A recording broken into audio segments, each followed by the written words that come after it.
Muito bem, vamos ver quem vai participar aí da primeira live das lives diárias.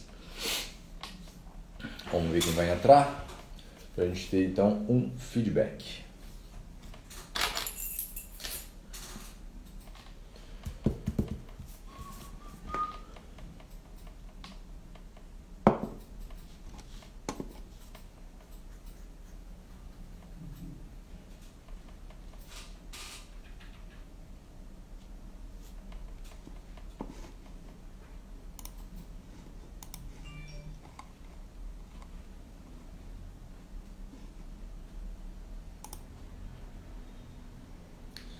Fala Kelly, muito boa tarde. Se estiver me ouvindo bem, me vendo bem, dá um feedback, por favor.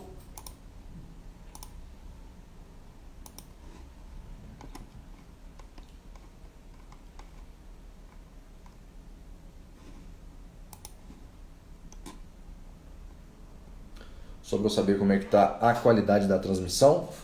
Boa tarde.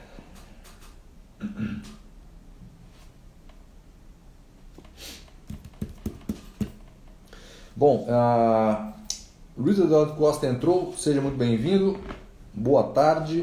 Bom, vamos iniciar então, já que a ideia é fazer uma live rápida, a gente vai fazer uma live rapidinha, discorrer sobre alguns temas aqui, né? E aí essa vai ser a dinâmica, tá? Se vocês tiverem alguma dúvida, quiserem mandar alguma sugestão durante aí a própria live, fiquem à vontade, tá? Ao longo da semana as lives vão acontecendo naturalmente. Na semana passada, né, dentro desse universo obscuro que são as redes sociais, eu me deparei com uma afirmação, uma colocação acerca do uso de esteroides anabolizantes, né, que é um tema polêmico. Na verdade não é tão polêmico assim,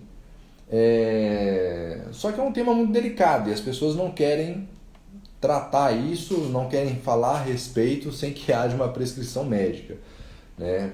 E aí assim, esteroide anabolizante, cara, é uma coisa que é complicado de falar a respeito porque existe uma escassez muito grande de papers, existe uma escassez muito grande de estudos científicos que sejam relevantes. Tem muito estudo científico falando sobre comportamento bioquímico, sobre a composição da droga, sobre experimento animal. Só que tem muito poucos, raríssimos estudos científicos desenvolvidos em humanos. Por quê? Porque o Comitê de Ética não libera esse tipo de pesquisa, né? Se existe uma correlação mínima, o Comitê de Ética vai falar assim, olha, não vai ser liberado, não está permitido aplicar esteroide anabolizante no indivíduo para fazer um levantamento e saber se existe uma relação paramétrica, uma relação linear, né, de desenvolvimento de comorbidades ou outros problemas associados ao uso de esteroides anabolizantes. Até porque, normalmente, isso é crônico. E se o Conselho de Ética não libera um estudo de poucos dias, né, 6 semanas, por exemplo, quiçá estudos de 6 meses, 1 ano, muito menos. Então, os estudos são muito mais baseados, né, as evidências, como costumam colocar, são muito mais baseadas em comportamentos bioquímicos e experimentos animais do que necessariamente em experimentos humanos. Bom, tirando essa parte, o que foi que eu li, né, nas redes sociais aí, que não vou ficar aqui divulgando a rede social dos outros, é óbvio, não sou idiota, né, que o rapaz comentou, né. O rapaz, baseado num outro profissional, disse que para que haja efeito positivo do uso de esteroide anabolizante, o indivíduo deve treinar até a falha, fazer cardio todos os dias por pelo menos 1 hora, e tem um outro ponto que ele colocou que eu não me lembro agora qual era, né? Então, os principais que me chamam muita atenção, treinar até a falha e fazer cardio todos os dias. Então, a gente precisa fazer um traçado aqui, né, um esclarecimento acerca desses pontos para dizer o que é válido e o que não é válido e que as coisas não são bem assim. Primeiro, Esteroide anabolizante derivado de testosterona são todos insulinogênicos. O que significa isso? Eles se utilizam de uma via insulínica para fazer reparação tecidual e melhorar a quantidade de músculos, fazer hipertrofia. Fato é que esse processo de melhorar a hipertrofia, melhorar a síntese proteica, foi algo descoberto sem querer, né? Por quê? Só para vocês terem ideia, os esteroides anabolizantes, os mais tradicionais, né? Os derivados de testosterona, a oxandrolona, por exemplo, né? A dianabol, dentre outros, quando eles surgiram, quando eles foram descobertos, eles não surgiram do nada, né? Não vieram de outro planeta para cá e falaram, ó, vamos ficar aqui para os fisiculturistas fazerem uso das nossas substâncias. Não é isso. Ele foi descoberto. Foi descoberto com qual finalidade? De permitir que os atletas treinassem mais e mais vezes. Não por dar mais massa muscular, mas porque nos primórdios da periodização aumentava-se o volume e fazia-se uma correção da intensidade.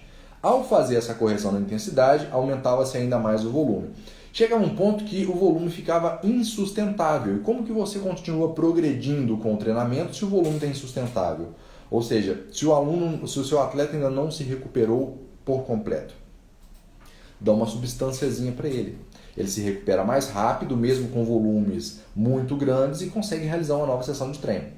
Então veja que ele começou a evoluir não por causa do volume, mas pela recuperação acelerada. E começou-se a perceber que também dessa recuperação acelerada ganhava massa muscular, perdia gordura, e começaram a delinear melhores estudos para saber o que estava acontecendo ali. E aí começou-se as várias substâncias que nós temos hoje e que são ilegais pelo Comitê Olímpico. Tá? E aí a ciência depois disse, olha, existe um fim específico e não para fins estéticos.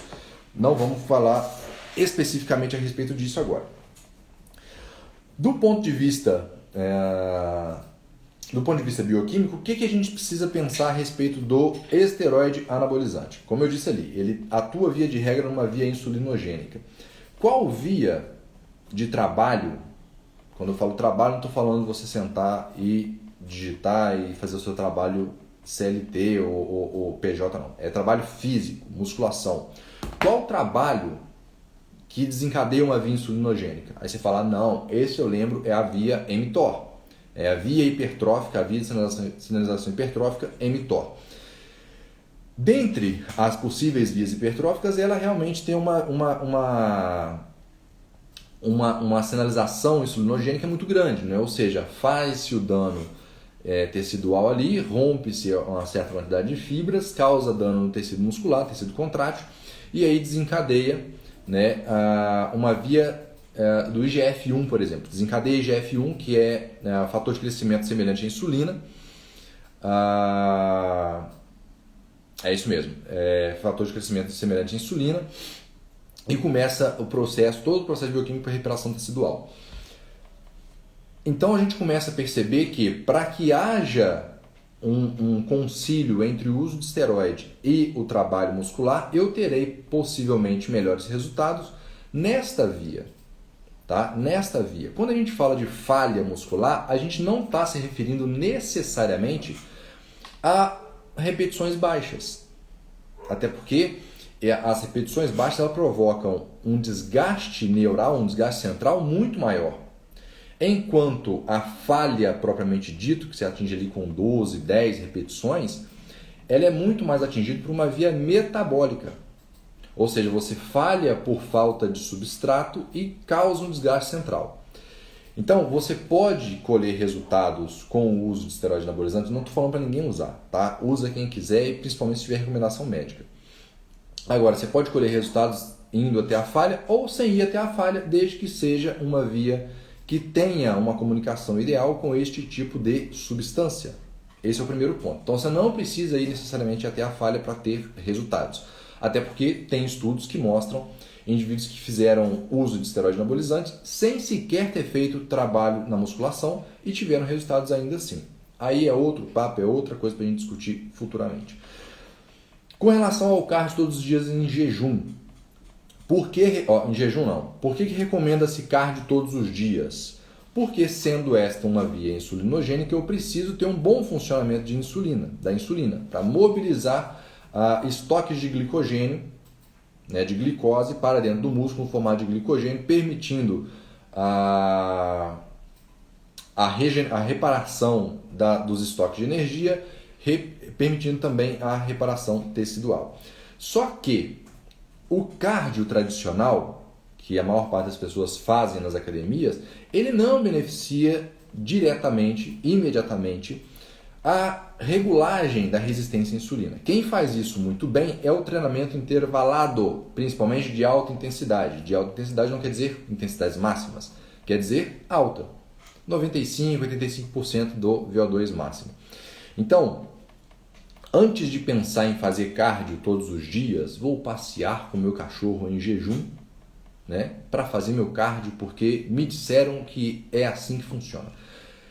Pode ser assim se você tiver um bom nível de resistência à insulina, tiver regulado. Se não tiver regulado, é melhor que você espere um pouquinho, faça primeiro o seu HIITzinho lá para melhorar as suas funções metabólicas e depois comece a fazer o que tem que ser feito. Então, de novo, a gente volta, né, na questão de periodizar para colher melhores resultados. Tá? Então, esses são os dois principais pontos que eu gostaria de tratar na live de hoje, na live de abertura de hoje, que as coisas não são bem como tratam nas redes sociais. Então, é importante que vocês fiquem atentos, busquem informações e não saiam por aí fazendo o que as pessoas fazem e falam para fazer. Informação é sempre muito bem-vinda. Salve, salve, grande Maicon. Matheus adentrando ao final da live. Thomas Araújo presente também. Muito bem, muito bem, muito bem. Luiz Eduardo também presente. Show de bola. Pessoal, alguma dúvida, algum questionamento, algo que vocês queiram levantar?